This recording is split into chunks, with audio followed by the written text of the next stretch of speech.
सकते हैं 1 रुपए की, तो उसका क्या मूल्य है ये कंपनी, जो फैक्ट्री है, जो प्रोडक्टर है, वो डिसाइड करता है और हम खरीदते हैं। क्या किसानों के द्वारा प्रोडक्ट की गई चीजें या किसानों के द्वारा जो उत्पादित है, किसान को यह अधिकार है कि अपने अन्न का या अपने उत्पादन का वो निर्धारण करे, मूल्य का आप निर्धारण कर पाते हैं? आप पेपर देखते हैं, टीवी पर देखते हैं, रेडियो में सुनते हैं, आप लोगों से सुनते हैं कि भैया आज गेहूं का क्या रेट है, सरकार ने क्या उस पर, अभी आप लोगों ने देखा होगा एमएसपी पर बड़ा आंदोलन किया किसानों ने। खैर उस मुद्दे पर हमें जाने की जरूरत नहीं है। तो किसानों के उत्पादन पर हम नहीं निर्धारित कर सकते हैं अपना मूल्य। अगर हमने गेहूं पैदा किया है तो गेहूं में लागत अगर हमारी 1400 रुपए कुंटल के हिसाब से बैठ रही है, 1200 रुपए कुंटल के हिसाब से बैठ रही है, पूरा खर्चा हमारा इतने पर बैठ रहा है, तो हम गेहूं या धान का मूल्य निर्धारित कर सकें। हमें आपको अधिकार नहीं है, ये सरकार निर्धारित कर देगी। सरकार में बैठे लोग वो अपने हिसाब से निर्धारित कर देंगे आपकी लागत कितनी लगी है, आपने उसमें परिश्रम कितना किया है, इसका आकलन किसी ने किया? हमारी कोई और डिमांड नहीं है, किसी से हमारी लड़ाई नहीं है। सारे राजनीतिक दल अपने हिसाब से चल रहे हैं, चलें। मैंने इस क्रांति दल को इसलिए वो किया है कि देश को मजबूत करने के लिए, समृद्धशाली करने के लिए और इसको सशक्त करने के लिए, इसकी सुरक्षा करने के लिए 2 संवर्ग होते हैं। एक सीमा पर जवान होता है और खेतों में किसान होता है। और भारतवर्ष की 80% आबादी खेती पर निर्भर है। और मैं खेती करता हूं, मैं अन्न उपजाता हूं, और हमको यह अधिकार नहीं है कि अपने उत्पादन का निर्धारण हम करें। इस पर आप लोग गौर कीजिएगा, विचार कीजिएगा कभी।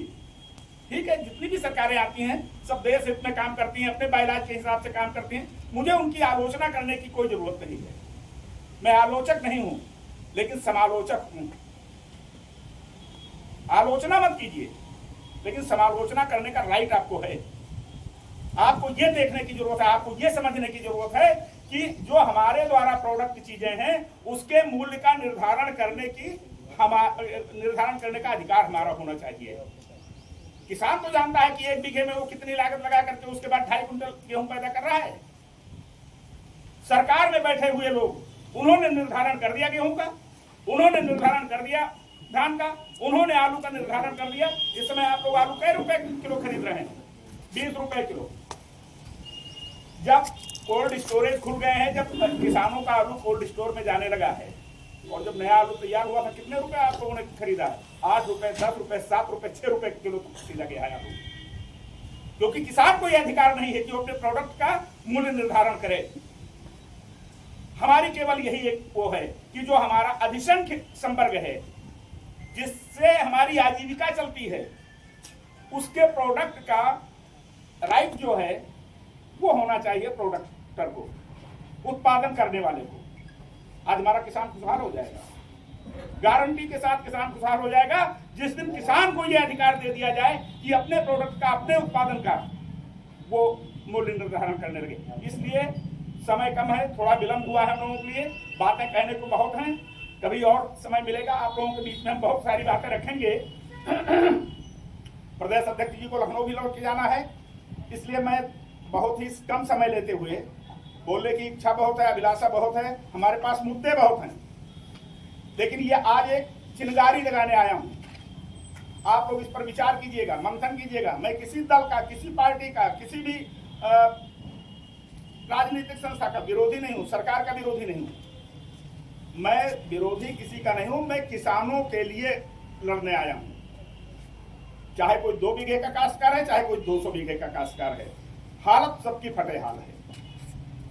इसलिए एक संकल्प लेकर के आप लोग निकलिए कि हर आदमी किसानों को जोड़ेगा।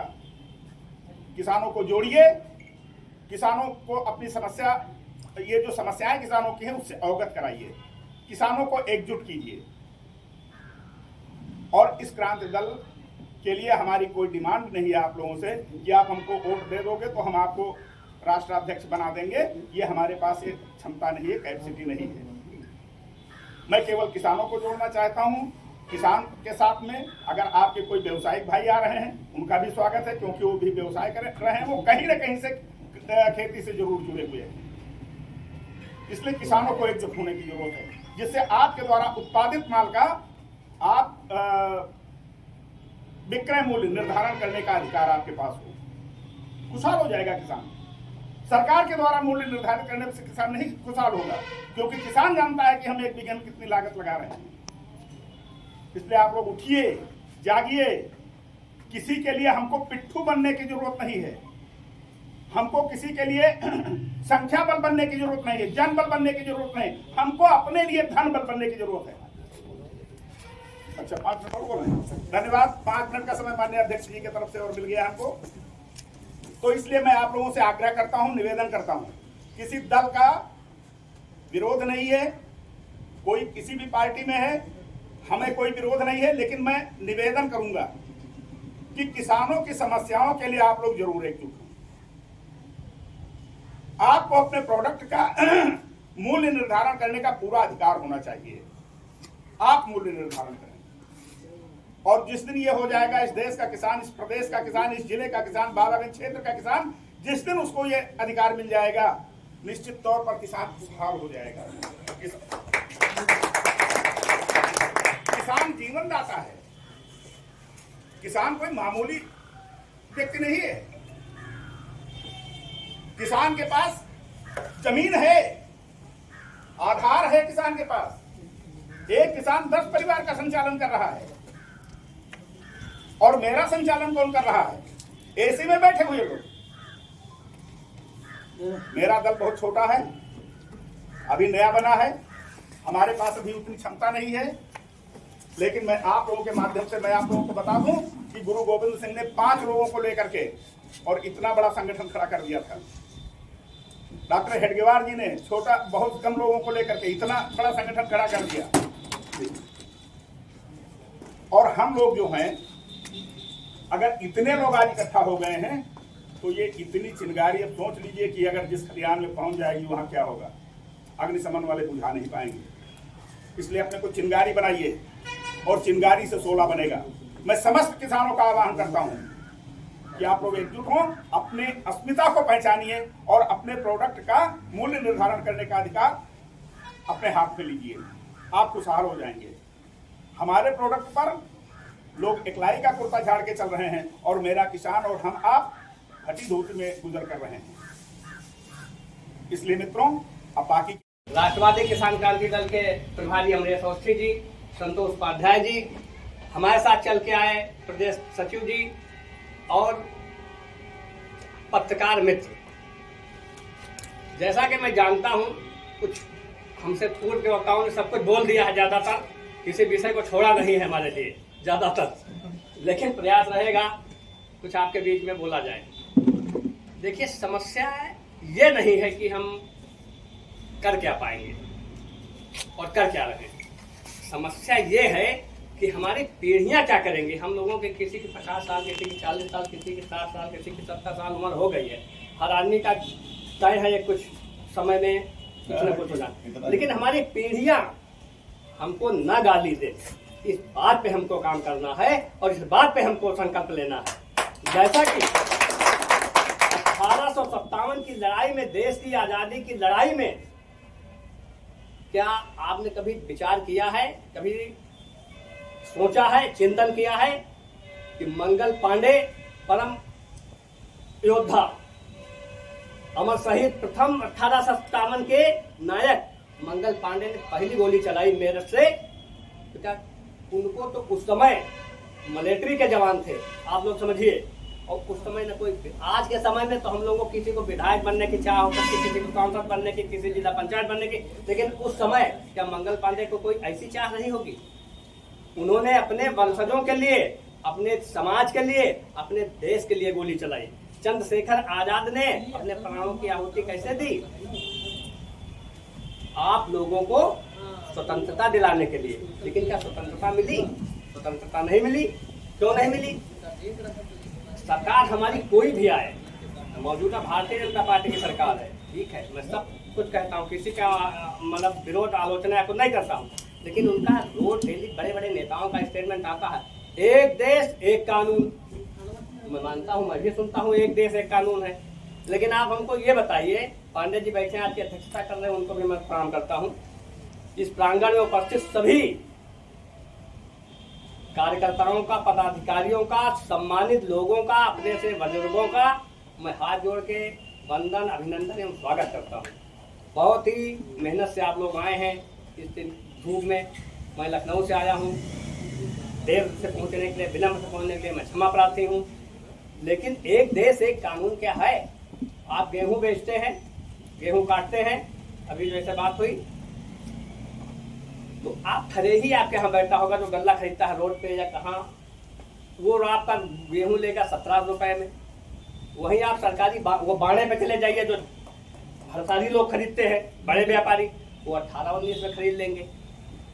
वही गेहूं आप लेके समित पे चले आइए, उनका 22-24 रेट खुला है कुछ, वो देखे। वही तो एक देश 3 कानून हो गए।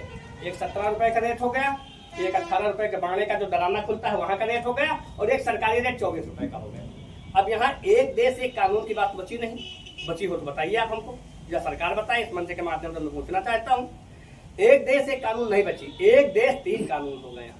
अगर एक देश एक कानून बनाना है तो आप सबसे पहले एक विधेयक ले आइए लोकसभा में और विधानसभा में कि मेरा सरकारी रेट 25 रुपए किलो का है, और इससे नीचे जो भी खरीदेगा उसके ऊपर FIR लाज होकर जेल भेज दिया जाएगा। 25 रुपए का रेट नीचे से ऊपर तक चला जाएगा। आपका जो सरकारी रेट है वो 17 रुपए वाला भी नहीं खरीदेगा, 19 वाला नहीं खरीदेगा, 25 के रेट से जिसको खरीदना होगा वो खरीदेगा। एक किसान का ये फायदा हो गया, एक देश एक कानून तब हो गई। दूसरी चीज, एक समोसा लेने जाइए, 7 रुपए का रेट है, आपको 6 में नहीं जाएगा। मित्रता में आपको व्यवहार में फ्री खिलाते अलग बात है, लेकिन आपने गेहूं, धान, अरहर, सरसों, जोंधरी, जो कुछ भी पैदा किए हैं, जब समोसा बनाने वाला, आप ये बताइए कि एक आज के 20 साल पहले एक ट्यूब डुप्लीकेट आता है, 12 रुपए रेट था, आप 25 रुपए किसने बढ़ाया? और उस समय का गेहूं का रेट निकाल लीजिए आप। अच्छा, प्रधानमंत्री जब बाहर देश विदेश में जाते हैं तो कहते हैं, वहाँ अनाउंसमेंट करते हैं कि मैं उस देश से आया हूँ जहाँ किसान प्रधान देश है, भारत किसान प्रधान देश, वहाँ बताते हैं प्रधानमंत्री जी। अब किसान प्रधान देश कैसे है? जब किसान ही दुखी है तो किसान प्रधान देश कैसे है? मेरे कहने का मतलब एक कोऑपरेटिव है, यहाँ कोई चपरासी होगा, कोई बाबू होगा, एक विद्यालय है, मिडिल स्कूल या छोटा स्कूल, प्राइमरी स्कूल, वहाँ भी एक चपरासी होगा, जिसकी तनख्वाह 35-40 हजार रुपए से कम नहीं होगी। होगा ना ऐसा? ड्यूटी 5 घंटे 6 घंटे, बहुत लोग नहीं भी आते हैं। एक अध्यापक वो भी 7 घंटे 8 घंटे पढ़ाता है, उसकी 70-80 हजार होगी। बेहतर गलत तो नहीं कह रहे। किसान साल के 12 मास अपने खेत में काम करता है, चाहे धूप हो, चाहे बरसात हो, चाहे जाड़ा हो, उसका कोई रेट नहीं तय है। अगर बाढ़ आ गई तराई के क्षेत्र में हो तो बाढ़ में बह गया, अधिक वर्षा हो गई तो वर्षा में फसल खराब हो गई, सूखा पड़ गया तो सूखा में फसल खराब हो गई। एक उनका ये होना चाहिए। मेरी किसान क्रांति दल की मांग क्या है कि एक आप, और एक बात आपको बता दूं, ये जान लीजिए आप लोग, ये जागरूकता के कारण भी आप लोग ठगे जा रहे हैं, जो आप लोगों को जानकारी नहीं है। और हम लोग आपके बीच में क्यों आए हैं? हम लोग पढ़ते लिखते जानते हैं, इसलिए हमको जानकारी, इसलिए हम आपको बता रहे हैं। आप जान जाओगे तो आप सड़क पर बवाल कर दोगे, असली बात नहीं जान रहे। जब लोकसभा में और विधानसभा में विधेयक पास होता है, अगर विधेयक पास हुआ, बजट पास होता है, तो सबसे ज्यादा धन किसको आवंटित होता है? किसानों को। सबसे ज्यादा धन बजट में किसानों के लिए आता है लोकसभा में, आप लोग जान लीजिए इस चीज को। लेकिन किसानों तक पहुंचता नहीं है। आप बताइए, कोटेदार सरकारी गल्ला बांटता है, चीनी बांटता है, तेल बांटता है, जो भी बांटता है, बोलेरो चलता है, गल्ला के क्या रेट देता है आपको? 2 रुपए किलो, 3 रुपए किलो बोलेरो घूम रहा है, और आप 18 रुपए 20 रुपए किलो गेहूं बेच तो आपकी मोटरसाइकिल मजबूत नहीं है। तो सिस्टम में कहीं ना कहीं कोई दिक्कत तो है कि 2.5 रुपए किलो बेचने वाला बोलेरो से घूम रहा है, बुलेट से, और आपके पास मोटरसाइकिल की व्यवस्था कंप्लीट नहीं, आप 20 रुपए किलो बेच रहे हो। हमारे राष्ट्रवादी किसान क्रांति दल के राष्ट्रीय अध्यक्ष अमरेश मिश्रा जी, ये फिल्म राइटर हैं, बहुत बड़े इतिहासकार हैं, और इनका मैं बताऊं, एक महीने में कम से कम 15 दिन इनका हवाई जहाज पे बीतता है। इतने ये बिजी हैं, इतना व्यस्त हैं। लेकिन हम लोगों के लिए इनकी, हमारी ये दुबई में थे। आपको मैं बता दूं, इस आधारशिला कैसे रखी गई इस किसान क्रांति दल की, ये दुबई में थे, हमारे परिचित थे। इन्होंने बुलेट राजा पिक्चर एक बनाई, बुलेट राजा पिक्चर जिसमें गाना था तमंचे पे डिस्को, वो इन्होंने बनाई। हमने इसकी बाराबंकी में शूटिंग कराई। ठीक, इनकी हमारी बात हुई, मित्रता हुई, तो इन्होंने कहा कि ये बताइए गरीब किसान और ये मजदूर इनके लोगों के बीच में कैसे क्या हम कर सकते हैं। हमने कहा बेटा करने के लिए ये है कि ऐसी ऐसी व्यवस्था है, ये करके ये हम लोग कर सकते हैं। तो हम लोगों ने किसान क्रांति दल बनाया है, किसानों के बीच में रहने के लिए किसान क्रांति दल का गठन हुआ। उसके बाद किसान क्रांति दल का गठन हुआ तो लखनऊ में, बाराबंकी में, फैजाबाद में मैंने अनेक बहुत बड़े, इधर आपके इधर भी मैंने 10-10 दिन का इनका अध्यक्ष जी का भी दौरा हुआ है। मैं ये यहाँ बहराइच के इधर के कई जनपदों में हमने समस्ती बैठे हैं। मैंने बंधन गेस्ट हाउस जो बहराइच में है उसमें अध्यक्ष जी के साथ 4 गाड़ियाँ लेके मैं 10 दिन टिका हूँ और 10 दिन भ्रमण किया हूँ। मेरे पास सारे लिस्ट है गाँव के, सबसे गंगवल, पयागपुर, जैता बाजार, अरे बहुत हैं, कोई 1-2 गाँव में 10 दिन भ्रमण किए होंगे तो कितने गाँव किए होंगे आप बताइए। उस समय मेरे सारे ब्यूरो चीफ बहराइच के मेरे मित्र, अभी अमित पांडे ज़्यादा से नहीं, ये रहने वाले बाराबंकी के, सतीश श्रीवास्तव जी थे, वो भी हमारे मित्र, सब लोग हैं। मीडिया में हम लोगों का बहुत अच्छा मतलब संबंध है। इन्होंने हमसे कहा कि कुछ ऐसा करिए कि गरीबों के बीच, किसानों के बीच लड़ाई लड़ी जाए। किसान क्रांति दल का हम लोगों ने निर्माण किया।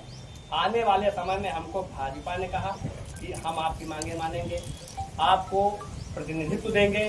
कांग्रेस ने कहा कि आपको प्रतिनिधित्व देंगे, आपको टिकट देंगे। हमने कहा किसानों की लड़ाई में लड़ूंगा, हमको अपनी पार्टी में जो प्रतिनिधित्व देगा उसके लिए मैं काम करूंगा, लेकिन एजेंडा मेरा किसानों का रहेगा।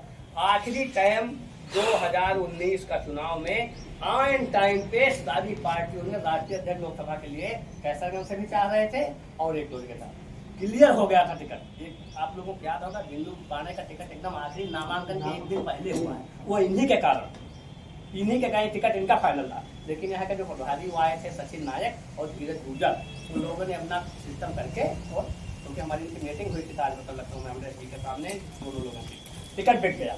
जब टिकट बिक गया वो और टिकट हम लोगों को नहीं दिया तो 2019 का चुनाव नरेंद्र मोदी के सामने अमरीश मिश्रा लड़े, बनारस से अमरीश मिश्रा ही लड़े थे नरेंद्र मोदी के सामने चुनाव बनारस में जाके। और उसी समय हम लोगों ने एक संकल्प लिया कि अब किसी पार्टी से गठबंधन नहीं करेंगे, किसी पार्टी के सहारे नहीं रहेंगे, और किसानों की लड़ाई लड़ना है तो हम लोग अपनी पार्टी का रजिस्ट्रेशन करवाएंगे। हम लोगों ने 1-1.5 साल पूरी तैयारी किया, क्योंकि भारत निर्वाचन आयोग से मेरा दल रजिस्टर्ड है, इसमें वो रजिस्ट्रेशन नंबर भी मेरा पड़ा है। 1 से 1.5 साल हमको लग गया रजिस्ट्रेशन कराने में, क्योंकि इसकी प्रक्रिया बहुत ही कठिन है। कोई संस्था तो है नहीं, जैसे भारतीय जनता पार्टी, कांग्रेस, सपा इत्यादि पार्टियां रजिस्टर्ड हैं भारत निर्वाचन आयोग से, वैसे आप भी रजिस्टर्ड है भारत निर्वाचन आयोग से, और आप भी दिल्ली से। जो भी प्रक्रिया उनकी वही, दल छोटा बड़ा है वो अलग बात है, लेकिन प्रक्रिया वही है। हम लोगों ने रजिस्टर करवाया और ये कहा गया कि अब अपने दल से, अपने सिंबल पर चुनाव लड़ेंगे, और जो भी चुनाव लड़ना चाहेगा किसान को हम लोग चुनाव लड़ाएंगे और किसान को मजबूत करेंगे। किसान की उसमें जितना पैसा, जितना धन, जितनी दौड़ भाग लगी, 1.5 साल में हम लोग रजिस्ट्रेशन करवा के कंप्लीट करके। उस समय एक दिक्कत आ गई कि किसान क्रांति दल एक प्रतापगढ़ के किसान क्रांति दल के नाम से एक कमला प्रतिपाठी, उन्होंने रजिस्ट्रेशन करवा रखा। मेरे ऊपर एक कोई लग के आ गया कि आपका किसान क्रांति दल, जब राष्ट्रवादी किसान क्रांति दल का रजिस्ट्रेशन है तो अब इस इंडिया में दूसरे नाम से, इस नाम से दूसरा रजिस्ट्रेशन नहीं हो सकता है। किसान क्रांति दल गड़बड़ हो गया, नहीं मिला हमको। तब हमने राष्ट्रवादी, और राष्ट्रवादी हमारे अध्यक्ष जी राष्ट्रवादी हैं भी, 1857 पे 2500 पेज की किताब लिखी है उन्होंने। और मैं भी आपको बता रहा हूँ क्या क्या कार्यक्रम हमारे हैं आगे के उसमें उद्बोधन में। फिर हम लोगों ने 2019 का चुनाव हो गया, उसमें तो लड़ नहीं पाए, रजिस्ट्रेशन नहीं था। मेरा 2020